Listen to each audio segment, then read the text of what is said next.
नमस्कार, स्वागत छ हजुरहरूलाई मेरो च्यानलमा। आज म बनाउँदैछु खसीको खुट्टी र मुङको दालको सुप।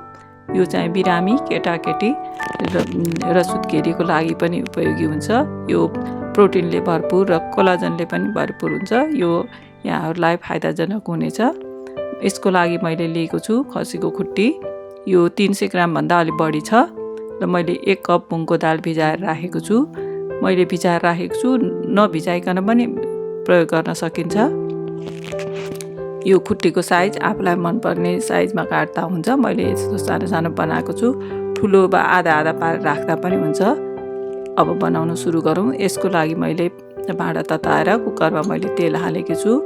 यहाँ मैले तेल 1/3 कप जति हाल्दैछु। यो ठुलो चम्चा 2 चम्चा हो, यो ठुलो मेरो चम्चाले। यसमा चाहिँ हाम्रो टेबल स्पुन चाहिँ 6 स्पुन जति जान्छ।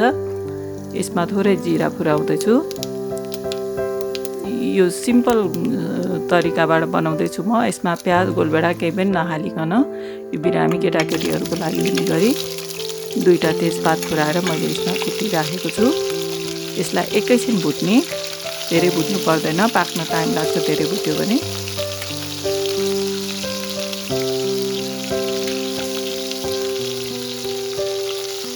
एकैछिन भुटेर यसमा नुन राख्ने। नुन चाहिँ मैले एकैचोटि राखेको छु। एक ठुलो चम्चाले 1 चम्चा 1 टेबल स्पुन र पहिला थोरै मात्रै राखेर पछि एडजस्ट गर्दा पनि हुन्छ। अब यसमा अदुवा लसुन राखेर एकैछिन भुट्ने। अदुवा राखेँ, त्यसै गरी लसुन पनि राख्ने।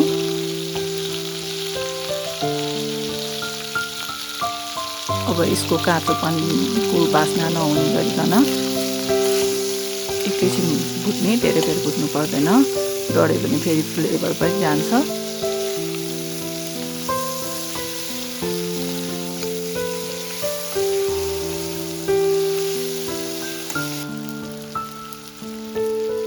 अब यसमा हामी साधारण मसला राख्दैछौँ। यसमा बेसार, जिरा, धनियाँको धुलो र खुर्सानीको धुलो। यदि बिरामीको लागि हो र सुत्केरीको लागि हो भने खुर्सानी स्किप गर्न सकिन्छ।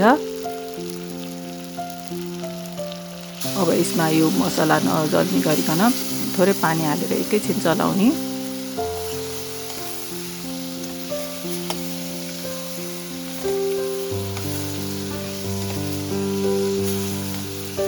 यसरी मसलालाई एकैछिन पकाएपछि हामी यसमा पानी हालेर 1 कप जति पानी हाले पनि हुन्छ।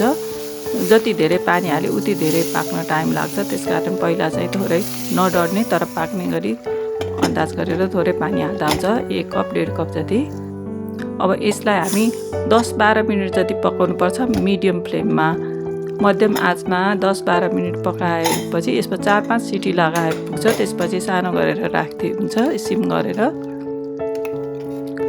अब म चेक गर्दैछु। यो नरम त भइसक्यो, कुनैको हड्डी र मासु छुट्टिसकेको छ, त्यसको मतलब यो नरम भइसकेको छ। अब यो अवस्थामा पुगेपछि हामी दाल हाल्छौँ। यदि दाल नभिजाएको सुक्खा दाल हाल्ने हो भने हामी पहिला सुरुमा खुट्टीसँगै हालेर पकाउन सक्दछौँ। यो भिजेको दाल भएर पछि हालेको हो। दाल हालेपछि यसलाई दाललाई डुब्ने गरी पानी हालेर 2 सिटी भन्दा बढी लगाउनु पर्दैन प्रेसर कुकरमा, नभए दाल फेरि सबै खोले जस्तो हुन्छ।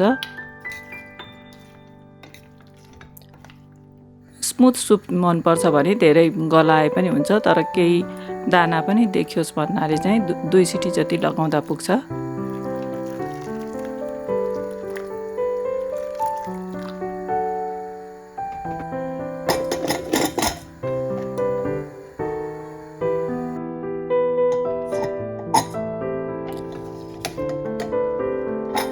दाल हेर्दाखेरि नै यो पाकेको थाहा त हुन्छ, तैपनि म हजुरहरूलाई देखाउँदैछु। दाल मजाले पाकिसकेको छ।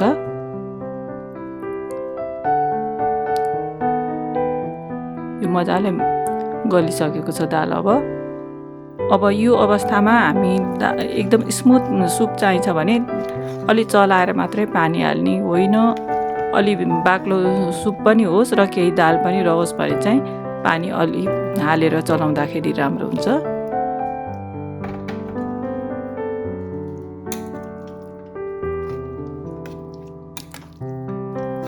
अब पानीको मात्रा हामी अन्दाज गर्छौँ, हामी केसँग खाने हो त्यही अनुसार राख्न सक्छौँ। यो तेजपात चाहिँ अब निकाल्दा हुन्छ, यसको काम सकिसक्यो। हामी भुजासँग खाने हो भने अलि पातलो सुप बनाउँदा हुन्छ, रोटीसँग खानु छ भने अलि बाक्लै दाल भएको राम्रो।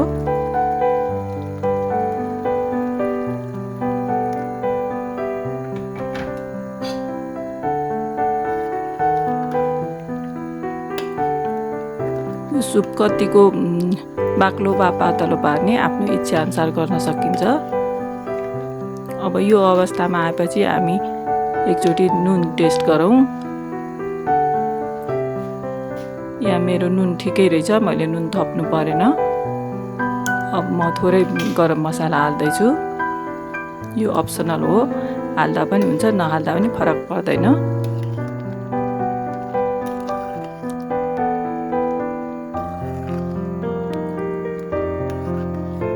दाल अलिकति सेलाएपछि अझ बाक्लो हुने भएर पानी चाहिँ त्यही अनुसार हाल्नुपर्ने हुन्छ।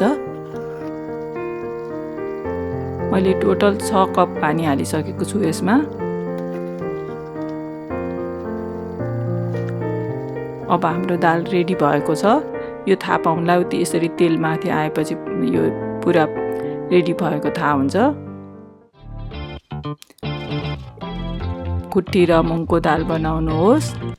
आफ्नो अनुभव हामीसँग कमेन्ट मार्फत सेयर गर्नुहोला। च्यानललाई सब्स्क्राइब गर्नुहोला। भिडियो हेरिदिनु भएकोमा धन्यवाद। नमस्कार, बाई बाई।